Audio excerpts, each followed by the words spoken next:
nome é Yuri, sou casado com a Thaís, essa mulher maravilhosa, com quem tive a honra de poder participar nos últimos 13 anos do nosso casamento. Deus nos abençoou muito com 2 filhos, o Lucas e a Lívia. Eu sou militar da aeronáutica, também sou formado em engenharia civil, mas nos últimos anos, Deus me chamou para algo muito maior. Ele me chamou para compartilhar uma experiência que eu tive com ele e também o que a gente aprendeu dentro do casamento, como sendo um marido presente, um homem que participa dentro de casa com demonstração de amor. Por muito tempo eu considerei que ser um homem bom, fazer o meu papel dentro de casa, bastava eu sair de casa, trabalhar fora, pagar as contas de dia, consertar uma ou outra coisa dentro de casa, aquele papel que a gente aprende cedo já com nossos pais. Mas foi aí que Deus me deu um entendimento diferente. Tudo começou com algo muito simples, mesmo que às vezes vem de uma maneira sutil, mas que pode impactar a vida do casal. E uma das crises que a gente estava tendo no nosso relacionamento em relação ao assunto, divisão de tarefas domésticas. Poxa, mas você veio aqui hoje para falar disso? Não, vim aqui hoje para falar como um assunto tão simples gerou uma mudança tão grande na minha vida. Basicamente isso.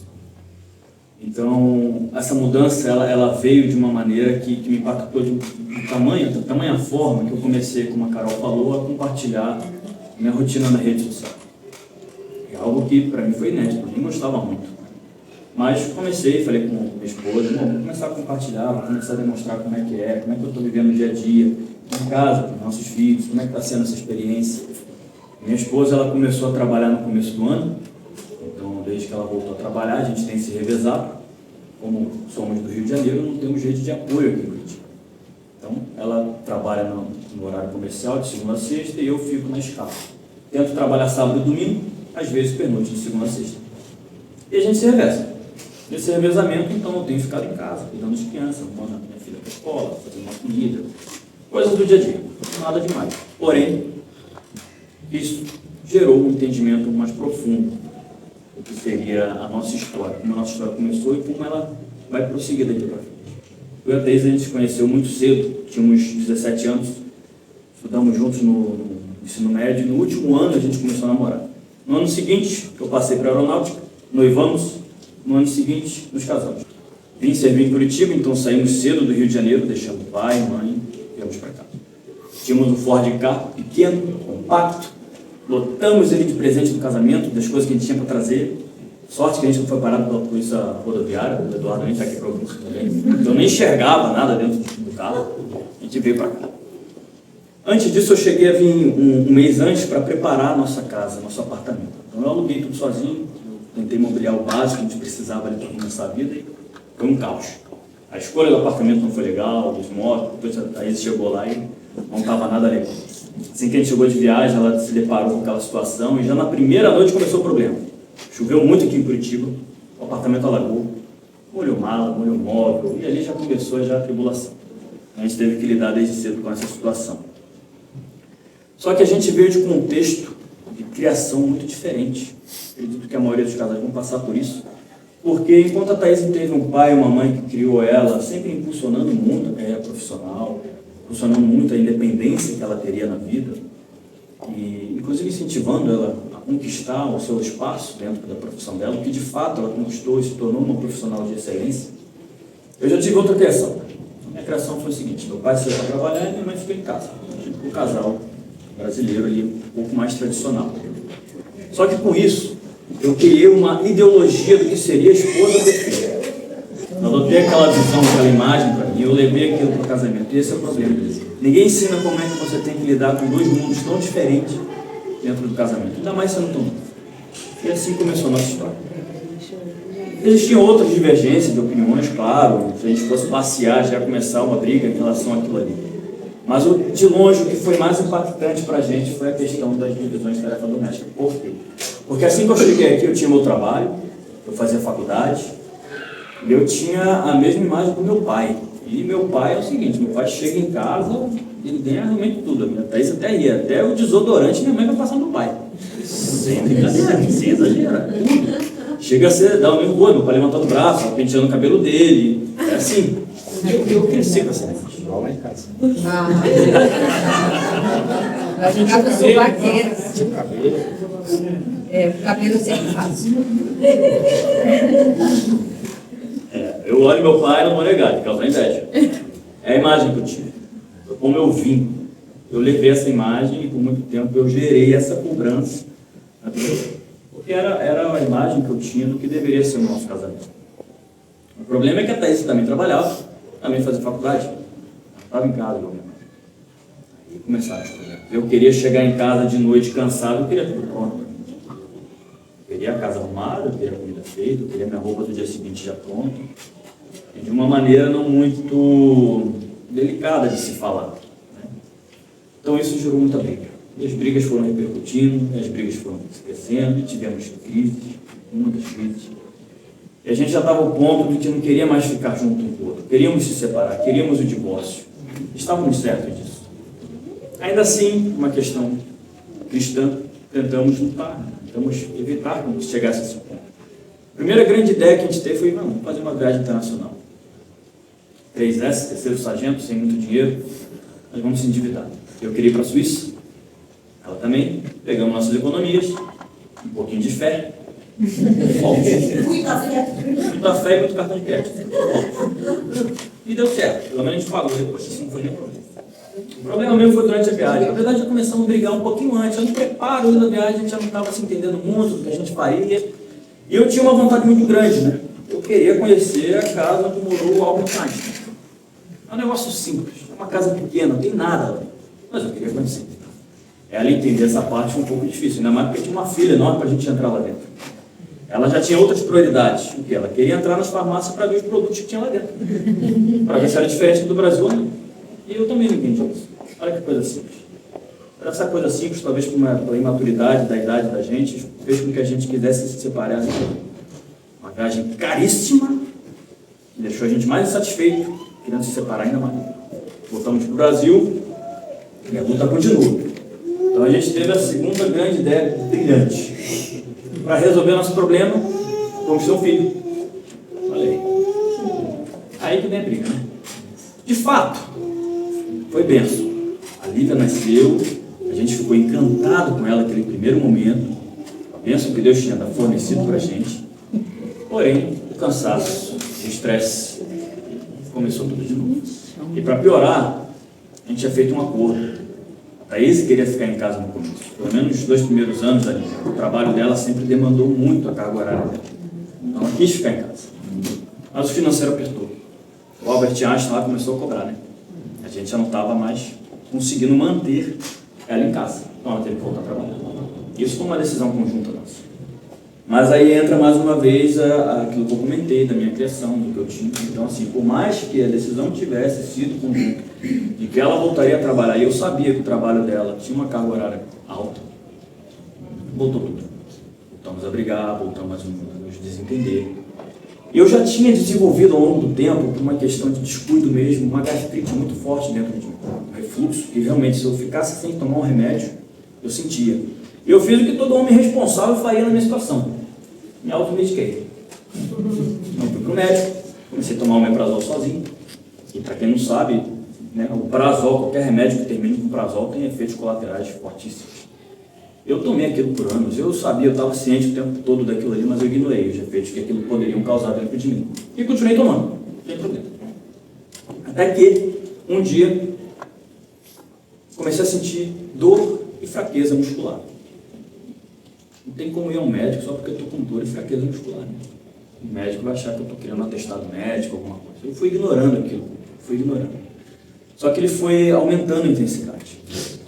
Aumentando, e aquela dor, aquela fraqueza evoluíram tanto, em um período de 10 dias, talvez menos, eu não tinha mais força para abrir uma torneira. Não estava mais conseguindo levantar da cama. Não estava conseguindo botar uma meia no pé, minha mão tremia, eu não conseguia. O tamanho que evoluiu aquele negócio que eu fui ignorando. Minha esposa, então, já estou estressada, falou, agora você vai para o médico. Aí me levou. Era o começo da pandemia. Quando eu cheguei no médico, sempre com saúde, eu nunca tinha passado por isso, aí começa o trabalhar de Deus. Às vezes, com coisas simples, porque Ele quer uma atenção forte. Assim que eu cheguei no médico, ele já olhou para mim, eu achando que seria uma coisa simples, ele já olhou para mim, suspeitou de Guillain-Barré, uma doença que realmente vai afetar os músculos. Thaís não podia ficar comigo, já teria a questão da restrição da UTI, ainda mais na pandemia, então Thaís dispensada para casa. Eu não podia ficar com o celular, eu não me preparei para aquela situação, de repente eu vi um monte de médico em volta de mim, bateria de exames, não sai nenhum resultado. Eu só continuo sem me mexer. Essa altura do campeonato eu não conseguia mais sentar, perdi a força do abdômen. Eu tinha que deitar na cama de lado, tentar me empurrar e com a ajuda de alguém conseguir sentar. Então estava num nível já bem alto. Na primeira madrugada, fiquei na UTI 5 dias. Na primeira madrugada chegou uma neurologista e ela me contou isso: Yuri, deu todos os exames negativos, não sabemos o que você tem. Então eu vou começar a investigar se vocês têm algum histórico de doença degenerativa na família. Aí foi o problema. Estava sem andar, deitado no leito de uma UTI, sem saber o que estava acontecendo. Ela me manda essa frase e ela sai na sequência. Ela me deixa ali com aquela frase. Ali eu acho que Deus fez o seguinte: agora eu vou quebrar ele. Agora vai quebrar todo orgulho, agora eu vou ter atenção exclusiva dele, agora ele vai ouvir. Porque eu já estava muito frio. Tanta oração que a gente tinha feito pelo nosso casamento, eu já estava muito afastado, eu já estava enfraquecido na igreja. Foi ali que eu acho que eu tive meu momento com Deus. Então ali eu fiquei quebrado. Primeira madrugada eu chorei, eu achei, não vou mais voltar a andar, não vou mais poder correr, vou ser reformado na aeronáutica, não vou mais poder ter um momento com a minha esposa. Esse pensamento vinha na cabeça. Minha vida acabou. Minha vida acabou. Aí eu pensei que nunca mais ia pegar minha filha no colo. Chorei muito e chorei sozinho. No dia seguinte, minha esposa veio me visitar e aquela mulher, eu tinha proferido palavras de ofensa, críticas fortes, eu já tinha dito que eu não gostava mais, que eu queria me separar. Ela que estava lá. Então, às vezes a gente briga, às vezes a gente se desentende, mas nessas horas, olha para o lado. Essa pessoa que vai estar lá. Essa pessoa que vai estar lá. Assim, só para pegar o primo para eu chorar aqui, né, que depois ela me compartilhou, ela tinha muito medo. Não, se você morrer, eu vou ter que voltar para São Gonçalo. Era esse o problema. Tinha um motivo, né? Eu estava bem preocupado contigo. Tinha uma preocupação, né? Inclusive, às vezes eu me emociono, vou tentar não me emocionar, mas... Inclusive nessa hora também aconteceu uma coisa que a gente passa a dar valor a cada coisa quando está perto de perder. Olha, eu estava naquele leito, precisava ir ao banheiro, precisava chamar a enfermeira precisava me levar, cadeirinha de roda, me ajudava a chegar lá. Eu estava fazendo minhas necessidades, na minha paz, eis que a enfermeira entra. Yuri, tá aqui sua toalha, sabonete, se você quiser tomar banho. Eu estava nessa posição que vocês imaginaram. Estava nessa posição. Eu olhando sentadinho ali, quietinho, sem privacidade nenhuma. Aí eu vi, cara, como privacidade tem para ir no banheiro. Então assim, quando você está nesse momento, até aí você passa a valorizar. Eu quero até poder ir no banheiro sozinho, nem podia. Muita coisa que a gente passa a pensar. E foi baseado nisso que minha esposa veio me visitar e ela deixou um presente que foi a melhor coisa que ela poderia ter deixado comigo. Uma Bíblia. Ela me trouxe uma Bíblia. Naquela primeira noite, eu estava um pouco afastado, como eu falei, né? Mas eu vou voltar ali a Bíblia. Comecei pelo Novo Testamento. E estava olhando aquela passagem de Pedro, que ele tem a visão dos animais impuros. Deus vira para ele e fala: não chame de impuro aquilo que eu purifiquei. Aquele primeiro momento ele não entendeu, mas depois ele vai na casa de Cornélio, alguém que Deus jamais teriam visitado, né? E ele faz uma oração por todos que estavam lá. Aquela oração, diz a palavra, que no momento que ele faz a oração, todos foram cheios do Espírito Santo. Aí foi nessa hora que eu, cristão de berço de Assembleia, meu pai é pastor de Assembleia, eu falar que a ceia veio da Assembleia, né? Então fui em muita vigília, subi muito monte, mas nunca tinha sido batizado no Espírito Santo. E Deus escolheu um leito no hospital para ser batizado. De madrugada, as enfermeiras olhando. Eu acredito que talvez tivesse uma delas que fosse cristã, que entendeu a situação ali, não chamou um psiquiatra, mas graças a Deus deixou quieto ali, eu no meu cantinho ali. Mas chorei muito porque eu nunca tinha sentido esse mover do Espírito Santo na minha vida. E é ali que eu fui sentir, e Deus falou muita coisa comigo. Deus veio da infância, da adolescência. Ali realmente foi um encontro que Deus mostrou quem eu era, e não quem eu achava que eu era. E ali começou uma mudança na minha vida. E eu não estou aqui para falar do que é certo e do que é errado, tá? Não é meu objetivo aqui. Eu estou aqui para falar do que realmente Deus traz, às vezes, o entendimento da gente. E ali foi o entendimento que eu precisava mudar, independentemente do que eu considerava como certo, das brigas. Eu precisava mudar. Deus falou isso comigo. Então eu saí daquela UTI, eu tive uma mudança um pouco mais voltada para a parte da vida, assim, comecei a procurar mais médico, mudei minha alimentação, comecei a fazer atividade física, cuidar da minha mente. Coisas quase que isso sim todo mundo deveria fazer. Mas teve uma mudança muito maior do que isso, que foi a mudança que eu tive no entendimento do casamento. Então assim, eu passei a valorizar cada detalhe, voltei para casa, abracei minha filha, abracei minha esposa, tivemos nosso momento. Gostava até de dirigir um carro, estava feliz e animado com tudo. Eu levantava, botava o pé no chão e agradecia a Deus, porque eu achei que eu nunca mais fosse fazer isso. Inclusive teve um autor que eu vi uma frase que me impactou muito também, muito. Ele perguntou o seguinte: se eu pudesse oferecer hoje para vocês 10 milhões de reais, com uma única condição, no dia seguinte vocês não vão poder acordar, e nunca mais. Alguém aqui aceitaria? Que me vale 10 milhões de reais, eu não vou poder acordar no dia seguinte. Se acordar vale mais do que 10 milhões de reais, por que a gente não acorda todo dia feliz?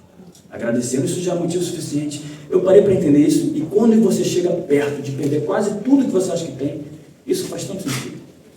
Cara, realmente eu acordei hoje. É mais um dia para eu tentar acertar. É mais um dia para eu tentar consertar meu casamento. Mas eu tentei tudo, não deu certo. Mas é mais um dia que Deus está te dando para você amar e ser presente na vida dos seus filhos. É mais um dia para você entender o sentido da vida. Então aquilo mexeu muito comigo. E aquilo eu comecei a mudar. E aí eu começo uma outra mudança dentro de mim. E foi quando eu cheguei em casa. Eu decidi ser mais participativo. Eu decidi mudar aquela mentalidade que eu tinha. E de todas as limitações que eu tinha imposto à minha vida, eu comecei a quebrar um por um. Então eu comecei a agir e a aprender a fazer as coisas. Coisas que eu não sabia. Eu comecei a cuidar da casa. Comecei a lavar uma roupa. Com excelência. Não como a gente às vezes toma o esporro da mulher porque fez mal feito, porque deixou a roupa mal estendida que não vai secar. Não, comecei a prestar atenção em cada detalhe. Eu comecei a cozinhar e, diga-se de passagem, me tornei um cozinheiro muito bom. Minha esposa está aqui, não me deixa mentir. Aos domingos, preparar um almoço, preparar uma sobremesa, eu consigo fazer. Eu estou falando coisas de pouco tempo. Mas isso é simples, depende do ponto de vista. Porque eu passei a entender algo muito mais profundo. Eu passei a me perguntar sobre o que é realmente a masculinidade dentro de casa. O que é eu exercer a minha masculinidade? Eu não vim aqui falar de troca de papel, não é o meu objetivo. A mulher edifica o lar, isso é delas. Eu venho aqui falar de algo mais profundo. Eu venho aqui falar o seguinte: como homem, como provedor do meu lar, eu tenho que estar pronto para me sacrificar. Se alguém tiver que passar frio, que seja eu. Se alguém tiver que passar fome, que seja eu. Se alguém tiver que levar um trabalho duro nas costas, que seja eu. Eu suporto. Nós, homens, suportamos essa carga. Então, se é para trabalhar duro lá fora, para trazer dinheiro para casa, isso é bom. Mas se eu tiver que levar a carga dentro de casa também, para cuidar dos meus filhos, eu estou pronto para isso. Então, não é troca de papel que eu estou falando. Estou falando de algo de a gente entender. Porque depois que eu passei a ter essa experiência, eu vi algo muito incrível. Eu passei a ver o quão difícil é. Trabalhar fora, pagar as contas, isso é fácil. Nós homens, a gente aprendeu isso desde a gente casa com essa gente. Agora você ficar em casa, você cuidar de um filho, passar a madrugada acordado, no dia seguinte tem uma casa para cuidar, tem comida para fazer, as crianças ainda estão gritando na tua vida. Você tem que fazer isso tudo. Uma cara feliz, indo para receber o marido em casa. Isso é difícil. Isso não é fácil. Isso passou a me impactar muito. Isso passou a mexer muito comigo. Muita coisa. Então o que eu estou aqui para falar é o seguinte: talvez não dê para. Cada casal tem sua divisão. Está tudo bem com isso. Mas eu acho que no mínimo a gente deveria olhar para a nossa esposa e perguntar: amor, você está feliz? Qual a decisão que você tomou? Se você ficou em casa, você está feliz?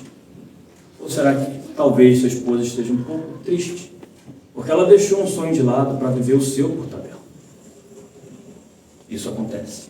E como é que eu sei que isso acontece? Porque depois que a gente começou esse canal, nas redes sociais, o que eu tenho recebido de informação é muito. Eu não imaginava que esse assunto fosse entregar tanto assim. Eu não imaginava que isso seria impactante para a vida de uma mulher, quando ela deixa de lado a carreira profissional dela para ficar em casa, num serviço invisível, muitas vezes irreconhecível, desgastante. Porque a mulher não vê a casa como um descanso que nem a gente vê. Pelo contrário, casa para ela é trabalho. Casa para ela é desgastante. Cansa muito, cansa demais. E a gente, quando chega em casa, a gente quer descansar. Mas a mulher só vai descansar quando você convidar ela para sair, porque ela sai de casa, ela vê outras coisas. Imagine para quem foi criado, como eu fui criado, entender isso. Foi uma mudança grande. E que quando eu comecei a implementar essa mudança, as coisas começaram a mudar lá em casa. Aí eu comecei a dar ideia, lugar para empatia, para conversa, para diálogo, para entendimento.